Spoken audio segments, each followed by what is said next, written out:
Good morning, everyone. Good morning. Good morning. Good morning. And this is truly a good morning. We are here in recognition and celebration of Juneteenth. Yeah. Y'all got some more noise for it. Many, many years ago, Imam Pasha and his predecessor thought about making Juneteenth something that this community could learn about, trying to bring it to the forefront. And for 29 years, he has had a march and a parade. Even in the pandemic, when we couldn't have the parade, we still had a celebration because he thought it was that important that we keep up the legacy of Juneteenth. Juneteenth is about our history. Yes. Juneteenth is about recognition of the horrors that were committed against us. Yes. Juneteenth was about liberation and freedom. And now today, Juneteenth is about educating all of our community, not just black people.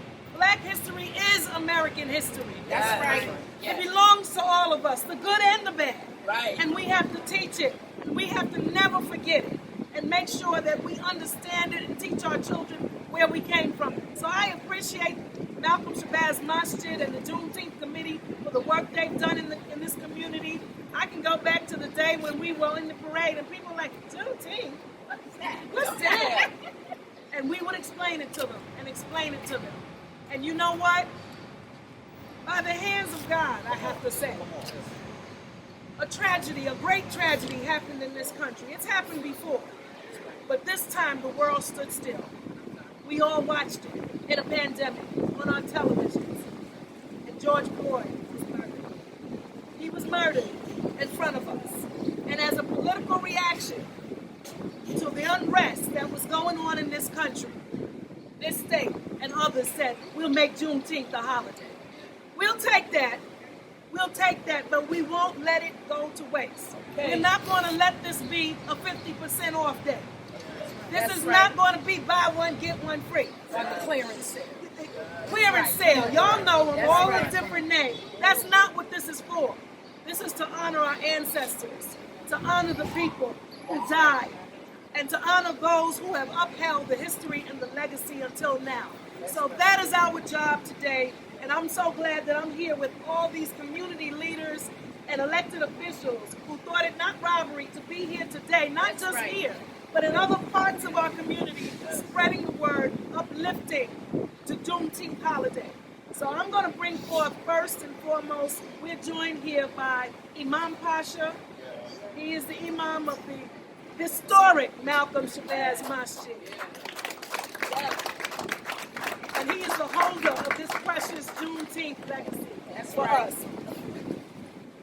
Thank you, Senator. Hope you'll be Senator for a long time and keep moving up the ranks and become Governor and President of the United States of America. Praise be to God. The witness of God is one, having no associates or partners. God is one. And witness to all of his prophets and messengers. All of them came as a brother. They worked together collectively for a message to humanity. And Juneteenth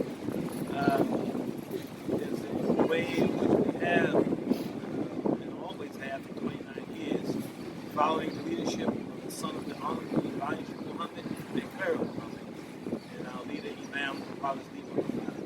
God give all of them paradise and lift them up for the great sacrifices and all of the great men and women we cannot name who sacrifice much so we can have freedom, justice, and equality, and that we can have the dignity of a human being. Here in our country, America, America is made great because we do it. Our freedom of our free work, our labor, our toil, our struggle, our suffering, all of those things. But God has made us a special people. And we're special because we never give up on our humanity. Okay. The first identity that God has given every human being on this earth is you're a human before you any color consciousness. Okay. And if we lift that up, our humanity, then we can go to the future and lead everyone back from the toil and struggle, the ugliness that we see today and has been happening for 400 years. There's times where at the end Yes. Time to take off all of these things that separate us as Yes. human beings and put back on the dress of humanity. Yes. God is greater. God is more important. And has always been that to us, of people who suffered much. We're not going to suffer anymore. The past, the present, now we're heading for the future. And we're going to make this country of ours, that so many people have sacrificed and died for, we're going to make it what it should be. The land of the free, the home of the brave, and we shown up have been brave under these circumstances. Thank you very much. God speaks unto you. I salam alaikum.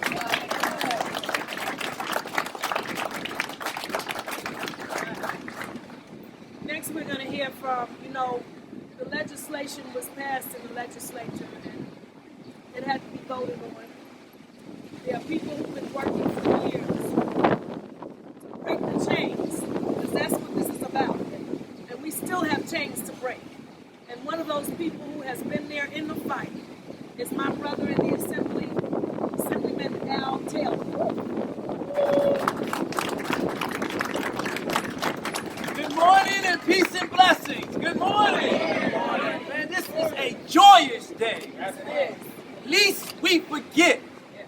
There are others that are always telling their stories, sharing their stories, bringing their children to make sure they hear the story. Do not let this drop off the table. Do not come to a place where we become complacent. So I was there when they first started. We do not need to repeat this ever again. There was a long fight, and I want to thank Iman for continuing that fight.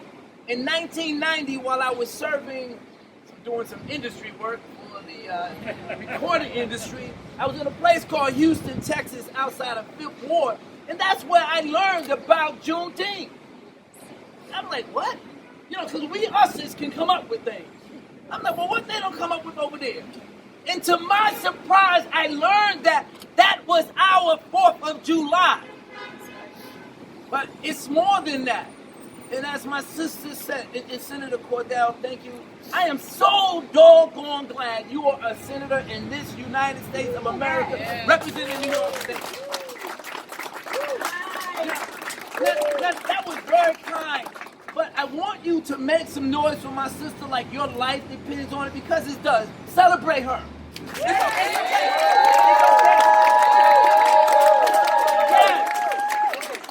There has to be a black consciousness in order for Harlem to ever remain alive. And that Harlem will go everywhere as long as it's in your mind. It doesn't matter who moves in. You're welcome, but we ain't moving out to welcome you. Okay? You understand? And we're not going to give you what we worked for. Right? And when you think about the lives that have died, the blood that was shared, even though they were free, and most of us can identify, we've been called free, but we have not been set free in every sense of the word. That's right. Yes. Housing is a human right. Yes. Come on. Being able to go somewhere and not being looked at as if you stole something or about to steal something, it attacks our integrity. And we have to do something just to make somebody else comfortable. But people don't make us comfortable, so let's make folks uncomfortable. Yeah. Let's make folks uncomfortable and talk about Juneteenth. Yes. And if you're off that day, don't spend one daggone cent. If you got to get somewhere, walk your hind part over there. Y'all understand me? Yes. Don't buy a daggone blasted thing on Monday. The state don't need your money. They're going to be all right. They put $220 billion in the budget and less than 1% came to us. All right, so anyway, I'm not here to have that conversation. I'm here to celebrate Juneteenth, and every young person here, whether you in three-corner resources, whoever brought you here, my brothers, y'all look daggone sharp, man. I like that. I am a reflection of you all. And I remember, and I hope we get back to that day. I'm going to make a plug here, fellas. When I grew up, they had something called taking states. You can go in there, and you're going to be welcome. And I had some problems growing up as a young kid. I'm just saying, it was called angel dust. Man, every now and then I'm taking y'all somewhere. Because I'd go in there, and I'd be, take these guys and look right there, and they say, Alfred. Let's go. Alfred. And I'm like, what? Because I was saying something inappropriate, and it took me 5 times to understand. We need men We need black men. We need black men to stand up and say, you can do better, and I demand better from you. These are our gatekeepers. God bless you. Thank you. Thank you. Can't take up no offering now. I was ready to pay my tithes. Thank you, my sister. You're welcome. Thank you. Thank you so much. Next, I really want to hear from someone who has also been a supporter,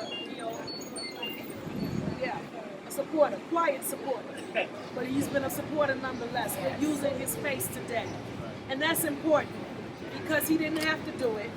He doesn't have to be involved, but he is, and it's in his heart. And he breaks the chains every day with the business that he runs in this community. A black-owned, homegrown business. So I just want to have 2 words from you, Neil, real quick. Come on. There you go. Mr. Harlem! Long-time supporter of my good sister here, Cordell Cleare. Speak up. Louder.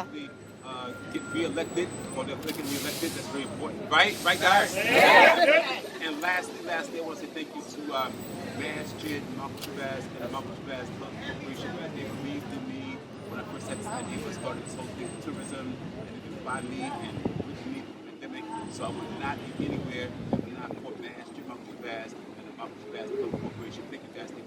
Thank you. Next, we're going to hear from another powerful force in our community. And when I say powerful, people may think about elected officials, but the real power is in the people who have stayed in the community, who have sustained the community, who have been consistent with the community, who have fought for the community, and who have not betrayed the mission. And, these brothers have represented for so long. And we just appreciate them. We appreciate all that they do. And we're going to hear from our brother minister from Austin. Yes. In the name of Allah, the beneficent, the merciful, I bear witness there is no God but Allah, and I bear witness that Muhammad is his messenger. Allow me to greet you all with the greeting words of peace. Assalamu alaikum. Wa alaikum salam. How you feel? Fine, sir. This is what Harlem feels like. Yes. This is what Harlem sounds like. This is what Harlem looks like. Yes. And when Harlem is conscious and united, nothing can stop us. We all the way up. Is that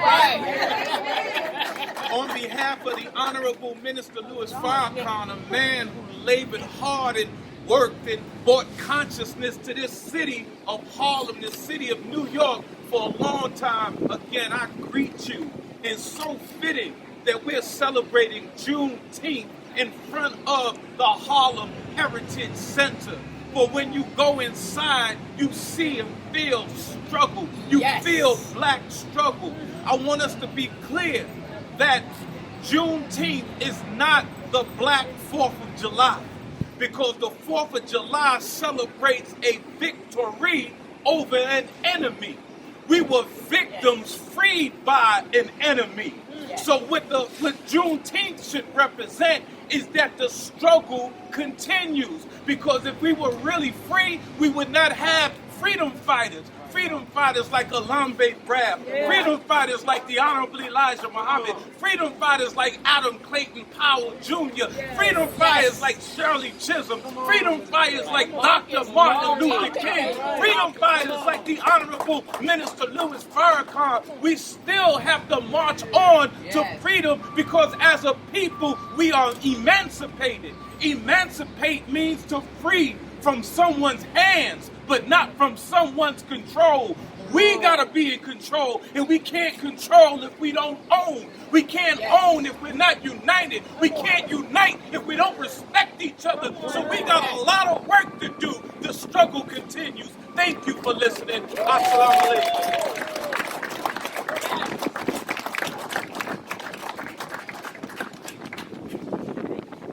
Thank you, Minister Arthur Muhammad. Thank you. The struggle does continue. Next, we're going to hear from someone else who's breaking chains in another way in our community. Because there's a lot of chains. We got chains of poverty. We've got chains of incarceration. We have chains of substance and drug abuse, chains of mental health, chains of gun violence. All these chains are left to be broken. We got to be free from them. So one people who's been a fighter, we go way back. I don't even know when she started. She's gone so far back. And that's Aisha Sekou. Yeah. I'm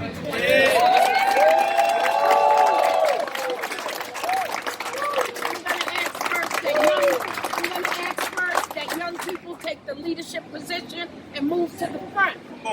Young people move to the front quickly, excuse me. I'm going to ask the elders to stand in the back and let the young people take the front. Come here, Tyler, right here. I want people to see you. We have to let our young people be seen. That's right. Let our young people be seen. Stand back, let the young people be seen. No disrespect, because these are the ones who are called to protect you.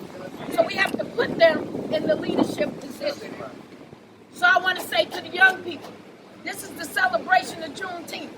We didn't get a chance to really educate you as much as we wanted to. So you stand here, and I want you to know this is not just the celebration of the ending of slavery. See, it's not that simple. There are those who came before you, who were before they were enslaved, were kings and queens, mathematicians, astrologers, all of that, before they became enslaved. So we didn't come here as slaves. We came here as that. We came here knowing, intelligent, speaking different tribal languages.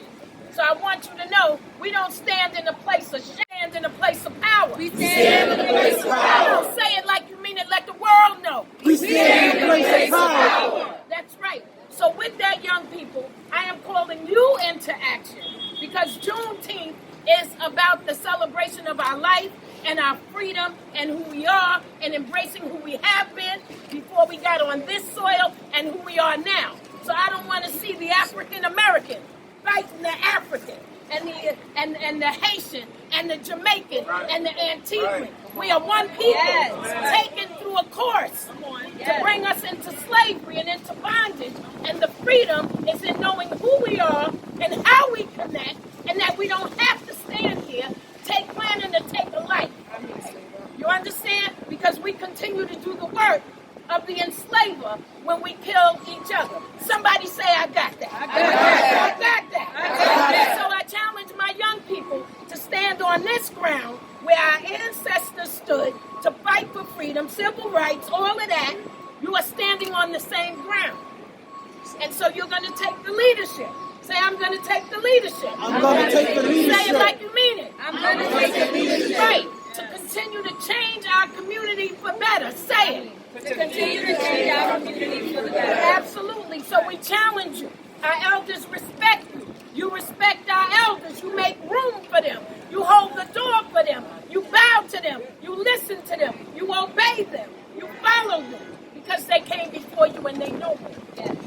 No more disrespect. No more disrespect. No more disrespect. So our power on Juneteenth is taking the leadership, and Juneteenth is not just today.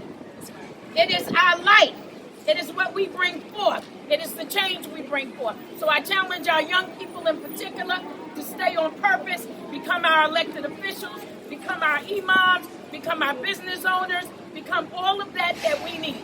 Do not fill the prison. Do not fill the prison. Do not fill the grave. Do not fill the grave. So with that, that's your challenge. Imam Pasha, from my heart to your ears, like I said, people didn't understand what this was.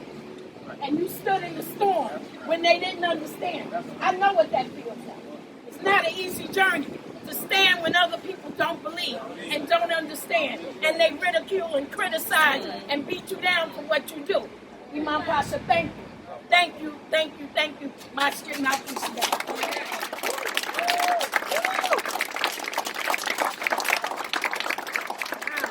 There's a lot of power out here today. There's a lot of power out here today. Yes. And we appreciate it. Thank you so much, Sister Aisha Sekou, young people of Street Corner Resources. I want to introduce some young people that I grew up with politically. Where is State Committee woman Yasmin Cornelius? Where is she? Okay, she left me. Well, I have, yes, no, is she? Oh, okay. Okay. Then I have another youngster, District Leader William Allen. Yeah. Who grew up with me and is now working for me in my office for us, for the community. So, Thank you, Senator. And good morning, everybody. Good morning. It's very hard to follow my sister. it's all right. and my Sure brother is. We Mars. follow each other. You know, I'm not really a public speaker. I just like doing the work. And sometimes there's many of us who work very quietly. You know, sometimes you see things happen in the community that's positive, and we make the assumption that it's happening on its own. But there's somebody working deep into the night to make sure that you can have a brighter day the next day. So young people, old people, whatever you want to claim yourself to be, the work is here for all of us. Whether you want the camera on you or not to have the camera on you, the work must be done. And so, as we say about Juneteenth, it's not just about freedom from slavery, it's the freedom that we give ourselves. It's the accountability we give to ourselves.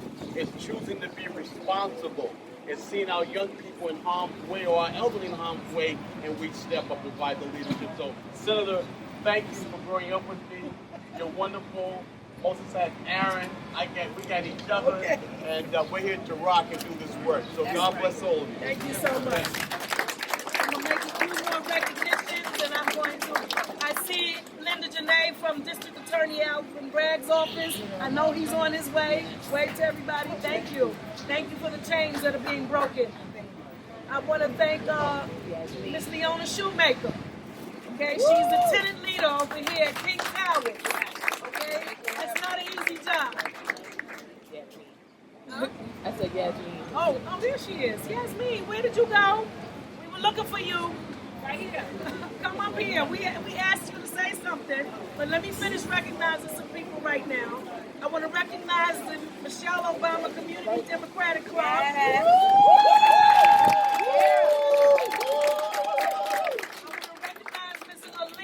Horsford.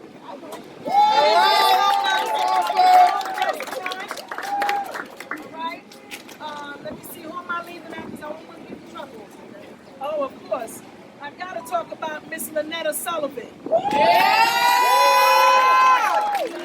She's doing something fantastic today. She has been celebrating our young people that graduate. That's right. And they're marching today as graduates. We have to support them. And I am so admire and admiration of the work that she does. Hello. Good morning, everyone. Good morning. I would like to start something off with something different today.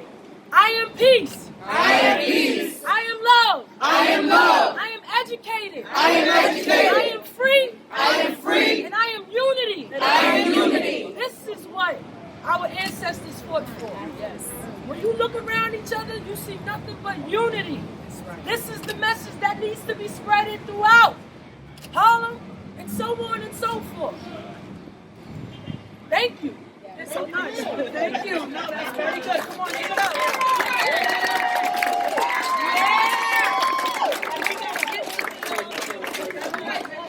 Okay, we got to get to the next close. I'm going to hear from Yasmin, but let me just have... Yes, you do. Come on, Miss. This is Keisha Sutton, representing our borough president. Amen. Yes. Just Sutton James, Deputy Manhattan Borough President, but most importantly, yes, my name is Sutton James, legally. And I'm about to celebrate 20 years of marriage. Congratulations. Yes, amen. I just want to say two things. One, I live a block down the street, literally one block away. I am a diehard and fifth generation Harlemite.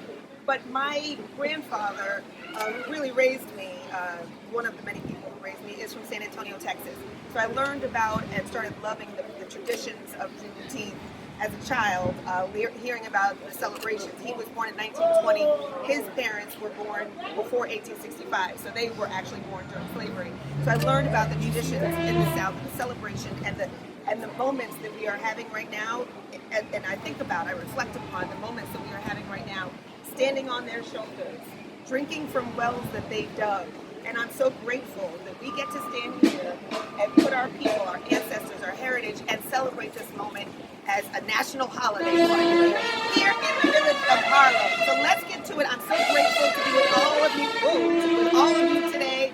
And I just want to celebrate and lift up each one of you, particularly the youth. So God bless. Have a great day. As me and Cordell used to can everybody hear me? So as you listen to the sounds behind my voice, I want you to think about a couple of items when you discuss Juneteenth. Family. It's not just your blood. Family is about the people that are around you to help build you up and bring that foundation. 2, reflection. Think about what would life be like if there was no Juneteenth, right? Think about what life would be like if things were different. And think about how life could be if you made a difference in your steps and in your paths. And then I think the last thing is just to thank our community for remembering things and ideas that people try to take away from us. People try to take away the history of our people so we can't succeed. And I just want to thank you, Senator, for keeping that alive, not bowing down, and just making sure we all stay strong. Peace, everybody. Have a fantastic Juneteenth. Woo! We're going to go over to the parade.